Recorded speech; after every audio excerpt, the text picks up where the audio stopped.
Fala aí, pessoal do sétimo ano, tudo beleza com vocês? Vamos lá para mais uma aula de história. Hoje, pessoal, na verdade, uma aula bem tranquila, bem relax, porque é a nossa última aula de história no sétimo ano. Ano que vem vocês estão no oitavo, pessoal. Vocês estão preparados aí para ir para o oitavo ano? Então vamos lá, vamos falar um pouquinho hoje aqui do que foi o sétimo ano. Vamos fazer uma revisão da apostila aqui do que abordamos no bimestre e vou dar uma deixa para vocês do que veremos no oitavo ano. Muitas coisas legais. Né? Então vamos começar nossa aula, pessoal. Na verdade, a gente está aqui no calor danado de dezembro. Não sei vocês como estão em casa aqui, mas estou gravando aula à noite aqui para vocês.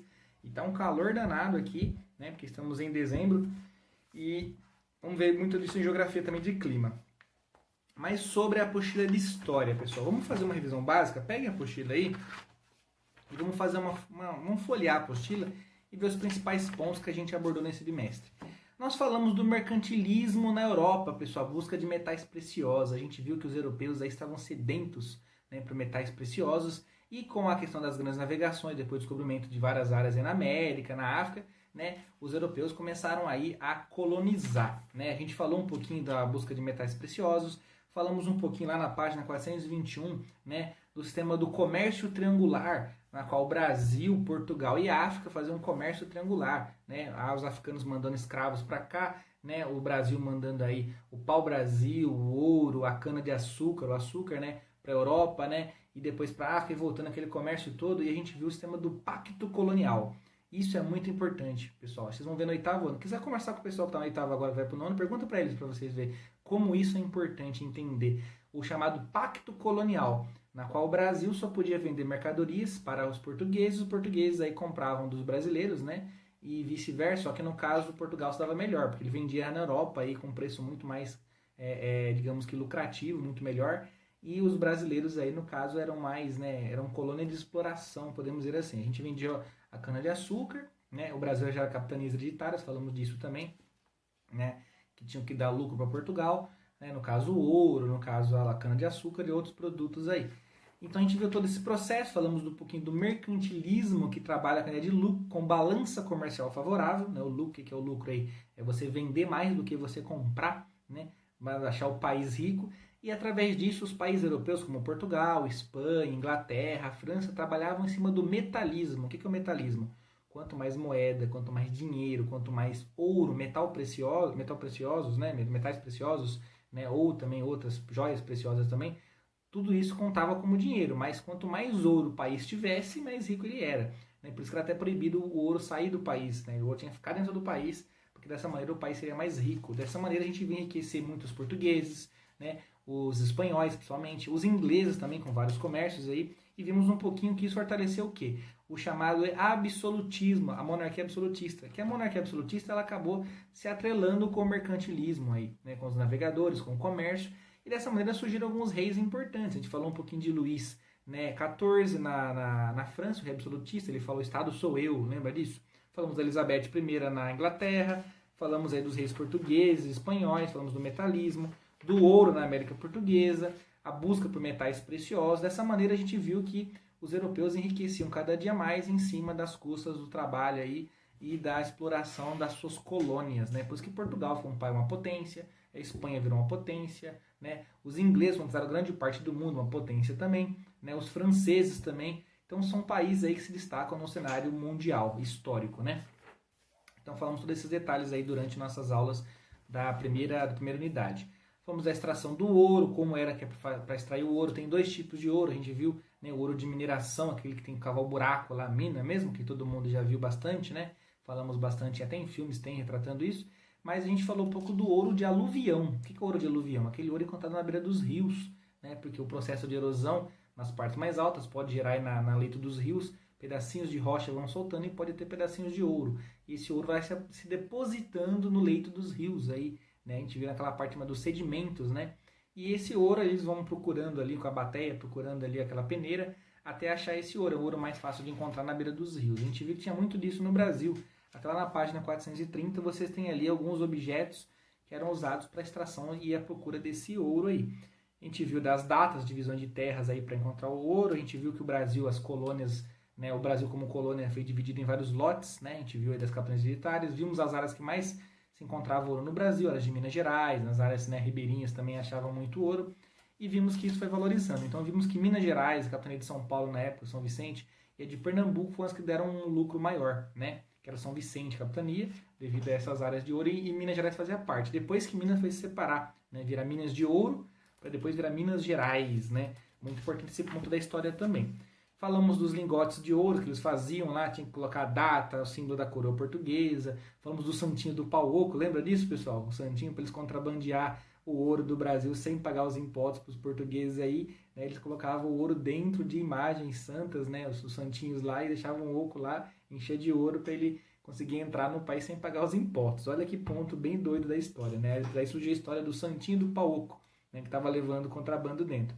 A gente viu que muitos brasileiros achavam muito caro os impostos cobrados pelos portugueses, porque eles cobravam 1/5, né? Daí vem o nome o quinto lá, né? Porque cada 5 quilos de ouro, eles tinham que dar 1 quilo de ouro, né? Para a coroa portuguesa aí, né? Sem ganhar o devido lucro, né? Então esses 20% foi chamado de 1/5. E caso eles tinham um valor mínimo, ó, tem que arrecadar 1 quilo por mês, exemplo. Se não conseguisse o mínimo de 1 quilo, eles faziam a derrama. A derrama é um valor mínimo. E os caras, cada dia que passa, ficava mais difícil a mineração do Brasil, difícil encontrar ouro. E a coroa portuguesa achava que eles estavam contrabandeando. Então eles faziam o que? Já que vocês estão contrabandeando, vão aumentar os impostos. Os caras não estavam conseguindo achar ouro. E aí, devido a isso, começou a surgir várias revoltas no território brasileiro. Entre essas revoltas aí, a gente abordou um pouco aqui na unidade 2, né, pessoal? Na unidade 2, a gente falou dos vaqueiros e tropeiros nos sertões, faziam comércio.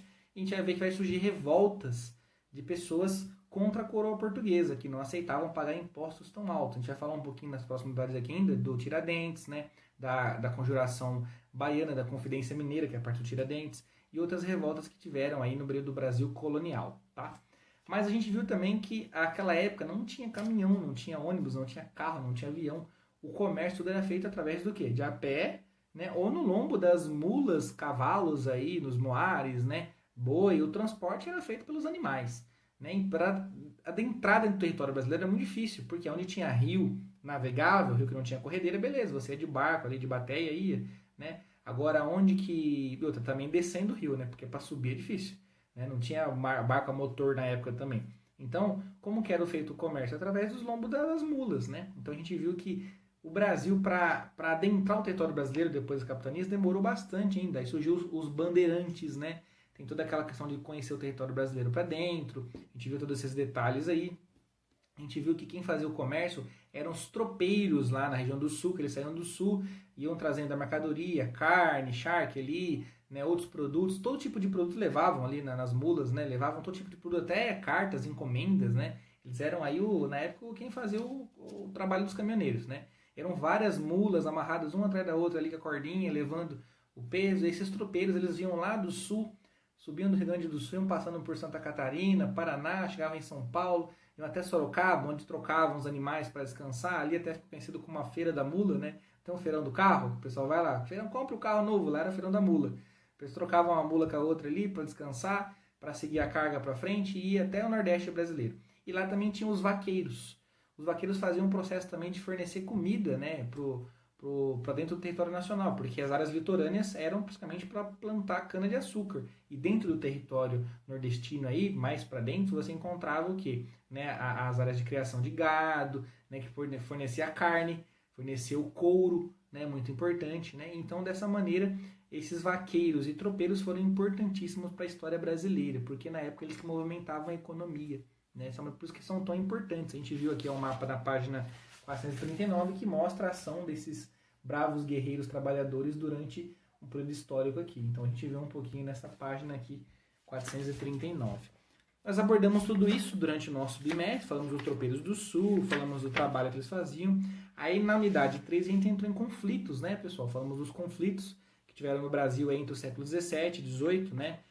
Falamos um pouquinho da revolta de Beekman, falamos da Guerra dos Mascates, né, todos voltados à questão do comércio, à questão do dinheiro, do território, né, a sedição de Vila Rica, que Vila Rica, na verdade, né, era a capital de Minas Gerais, muito importante pela questão da mineração, da produção do ouro, a gente pode dizer assim, encontrar o ouro ali, depois fazer o ouro para casa de fundição, né, e transformar ele em lingotes de ferro de ouro para mandar para Portugal. Mas a gente viu que Vila Rica depois vai virar a cidade de Ouro Preto, Minas Gerais, né, a capital aí Ouro Preto por muitos anos foi capital de Minas Gerais. Hoje é Belo Horizonte, mas no passado era Vila Rica, que depois virou Ouro Preto.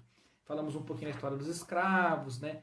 Aí vimos a revolta dos vaqueiros e tropeiros e falamos da Inconfidência Mineira. Essa que a gente abordou muito. Inconfidência Mineira foi uma tentativa de intelectuais, né? De ali militares, professores, pessoas ali que tinham um pouco mais de conhecimento, padres que estão influenciados pelo iluminismo e pela independência dos Estados Unidos, que veremos no 8º ano, vou falar já já, acabaram tentando fazer uma revolta que não deu certo, alguém traiu o movimento, foi falado ali alguma coisa que não dava certo, que não entrou em consenso, e aí alguém foi inconfidente, daí surgiu a história da Inconfidência Mineira. Pegaram Tiradentes, né, o Joaquim, para ser o cara responsável, porque ele era um alferes a ele no cargo militar, e aí ele foi, né, preso, morto, esquartejado, enforcado, esquartejado, e virou um símbolo da história brasileira depois. A gente falou muito sobre isso, né, pessoal, com Geração Baiana também, né, teve vários problemas aí. E na última unidade, na 4, a gente falou das vilas e cidades brasileiras, como surgiu aí, a gente falou um pouquinho de como surgiu Salvador, na Bahia, né, a primeira capital do Brasil, administrativa aí, sede dos portugueses. Falamos de Olinda e Recife, tinha uma briga entre o pessoal de Olinda e o pessoal de Recife para ver qual que seria a cidade oficial, qual que era a vila, qual que era a cidade, uma fundada aí pelos portugueses, a outra pelo pessoal do Brasil, e aí, né, no final, as duas cidades são importantíssimas para a história da Pernambuco, Recife, né, e Olinda são cidades importantíssimas. Falamos um pouquinho também da insurreição pernambucana, falamos de São Paulo, surgimento de São Paulo com o pátio do colégio, fundação de Padre Anchieta, era uma missão jesuíta, falamos de tudo isso, né, pessoal? Falamos também dos arraiais e vilas da região de Minas Gerais, falamos novamente de Ouro Preto, falamos de Mariana, algumas cidades importantes da região, tá? E falamos do Rio de Janeiro, né? São Sebastião do Rio de Janeiro, né? Uma importante cidade que os portugueses depois trocaram Salvador por Rio de Janeiro, devido à proximidade com Minas Gerais, para ser a capital do Brasil na fase, né? Devido também a ser uma área litorânea, né? Que está próxima aí à área da praia, para poder escoar a produção toda do Brasil para os portugueses, né? Então a gente vê a importância de todas essas cidades. E aí, pessoal, né, a gente encerrou a apostila aqui do 7º ano, uma apostila muito boa, a gente aprendeu muita coisa. Se você assistiu todas as aulas aí, você aprendeu muita coisa. São muitas aulas, nem sei te dizer o certo número de aulas que eu gravei em 2020 para vocês, mas eu quero dizer que mesmo gravando a aula, mesmo gostando muito de estar trabalhando ainda aqui, falando da história, eu ainda sinto muita falta do presencial, acho que vocês também. Mas eu acho que vamos ter fé que as coisas vão melhorar. Não sei que dia vai voltar, não sei quando vai voltar, mas vamos voltar com segurança, né, pessoal? Quando a gente voltar presencial, que seja com segurança, todo mundo com saúde, bem ali, e não importa a data, é importante a gente fazer as coisas certinho para dar certo. Vamos aguardar aí, a escola tem que guardar o governo que vai decidir quando a gente vai voltar, com segurança certinho, os protocolos, e tenham paciência, galera. Uma coisa eu aprendi história, a história não para de acontecer cada dia, você está escrevendo a história na sua casa agora, né? Você faz parte da história, você está vendo um período histórico, né? A pandemia de 2020 lá, e logo logo estamos em 2021, as coisas vão começar a melhorar. Vamos ter fé que as coisas vão melhorar, as coisas vão aos pouquinhos se ajeitando, né? Já tem vacina, já existe vacina, logo logo a população vai ser vacinada, vamos ter essa esperança, né? Na história a gente viu que isso aconteceu muitas vezes na história, não é a primeira vez que isso acontece, não vai ser a última, e o ser humano, ele é adaptativo, ele consegue viver em qualquer ambiente, qualquer diversidade, apenas tendo um tempo para se adaptar, né? Então eu queria agradecer todos os alunos do 7º ano, são pessoas excelentes, agradecer os pais de vocês, né? Porque vocês são também, né? Se não fossem os pais de vocês, está dando todo o apoio para vocês aí, pagando escola, apostila, um monte de coisa para vocês, né? Agradeçam eles, dêem um abraço, um grande beijo aí em todos. E quero dizer, pessoal, o seguinte, a matéria de história, 7º ano, é isso aqui, pessoal. Acabamos, agora vocês vão ver no 8º ano aí, vamos ver a parte aí dos principais conflitos, vamos ver a Revolução Francesa, vamos ver vários conflitos na Europa, vamos entender como a independência do Brasil também, vamos ver o Brasil ficar independente, vamos ver Dom Pedro I, vamos ver Dom Pedro II, vamos ver o período do Brasil crescendo na indústria, muita coisa legal, tá? Veremos no 8º ano. Bom, pessoal, agora para finalizar de vez, queria agradecer a todos vocês aí mais uma vez, e dizer que em 2021 estamos prontos aí para seguir firmes e fortes. Espero vocês aí, né, que a gente consiga ter um ano bom em 2021. E até lá, pessoal, um bom Natal, um bom ano novo, né, muita paz, muita saúde, tranquilidade. Se cuidem, pessoal, cuidem bem aí da saúde de vocês, dos familiares de vocês. Sigam os métodos de prevenção aí, de cuidado com o coronavírus, né? Cuidem bem da família de vocês, porque a gente tem tudo de bom para dar certo em 2021. Vamos ter fé, força e vontade aí que a gente vai conseguir vencer, beleza? E me perdoem qualquer erro aí, pessoal, qualquer deslize que eu tenha feito em 2020, né? A gente se adaptando aí e que a gente tenha dias melhores daqui pra frente, tá? Pessoal do sétimo ano, um grande beijo, um grande abraço para todos vocês e espero vocês nas próximas aulas de história, ano que vem.